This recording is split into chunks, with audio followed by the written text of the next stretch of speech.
അവര് റസൂലുള്ളാഹി സ്വല്ലല്ലാഹു അലൈഹി വസല്ലമ തങ്ങളുടെ ചാരത്തേക്ക് നീങ്ങിയിരിക്കലാണ് പതിവ്. എത്രത്തോളം നബി തങ്ങളുടെ അടുത്തിരിക്കാൻ കഴിയുമോ അപ്പത്തോളം അടുത്തിരിക്കുന്ന സഹാബത്താണ്. തലയിലൊരു മാടപ്രാവ് വന്നിരുന്നാൽ തലയനക്കുന്നവന്റെ തലയിൽ നിന്ന് മാടപ്രാവ് പറന്നു പോകുമോ എന്ന് ആശങ്കപ്പെടുന്നവരെ പോലെ ഒരു സൂചി വീണാൽ കേൾക്കുന്ന നിശബ്ദമായ അന്തരീക്ഷത്തിൽ അല്ലാഹുവിന്റെ റസൂലിന്റെ റിസാലത്തിന്റെ പൊൻചമ്പകപ്പൂ ചുണ്ടിലേക്ക് അവിടുത്തെ നക്ഷത്രതുല്യരായ സഹാബാക്കളെ നോക്കിയിരിക്കുമ്പോൾ, ശ്രദ്ധയോടെ പ്രതീക്ഷയോടെ കാത്തിരിക്കുമ്പോൾ, സഹോദരങ്ങളെ, അള്ളാന്റെ പ്രിയപ്പെട്ട പ്രവാചകന്റെ പ്രസംഗങ്ങൾ കേൾക്കാൻ, അവിടുത്തെ ഉപദേശങ്ങൾ കേൾക്കാൻ വേണ്ടിയിട്ട് സഹാബാക്കള് തയ്യാറായിരിക്കുമ്പോ ആരെങ്കിലും കടന്നു വന്നാൽ ആരും തന്നെ നീങ്ങിക്കൊടുക്കാറില്ല. കാരണം എന്റെ നബിയോട് എനിക്ക് അടുത്തിരിക്കണമെന്ന ആഗ്രഹമാണ്, എന്റെ പ്രവാചകനോട് എനിക്ക് ചേർന്നിരിക്കണമെന്ന പൂതിയാണ്. ആ സമയത്താണ് പടച്ചതമ്പുരാന് വിശുദ്ധമായ ഖുർആനിലൂടെ ഒരു ആയത്ത് അവതരിപ്പിച്ചത്.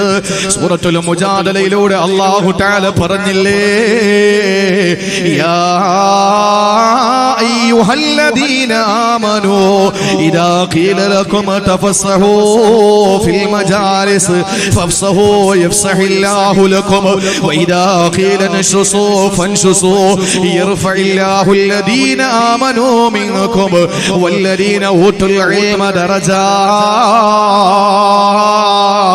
സഹോദരങ്ങളെ, പരിശുദ്ധമായ ഖുർആനിലൂടെ അല്ലാഹു തആല പരിചയപ്പെടുത്തുകയാ. അള്ളാന്റെ പ്രിയപ്പെട്ട പ്രവാചകന്റെ മുന്നിൽ അണിനിരക്കുന്ന സഹാബത്തിനോട് മാറിയിരിക്കാൻ പറയുമ്പോ, ഇല്ല, ഞാൻ എന്റെ ഹബീബിനോട് ചേർന്നിരിക്കട്ടെ, ഞാൻ എന്റെ മുത്തിനോട് ചേർന്നിരിക്കട്ടെ. അവരുടെ ഉള്ളിലുള്ള പ്രവാചക പ്രേമം അങ്ങനെയാണ്. മാറി നിൽക്കലല്ല, മാറി നിൽക്കലല്ല.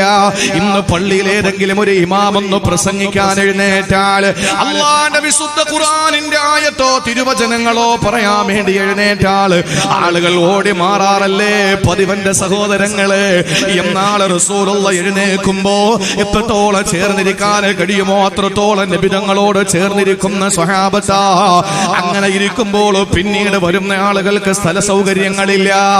ആ സമയത്താണ് അള്ളാന്റെ ഖുർആനിന്റെ അവതരണം വരുന്നത്.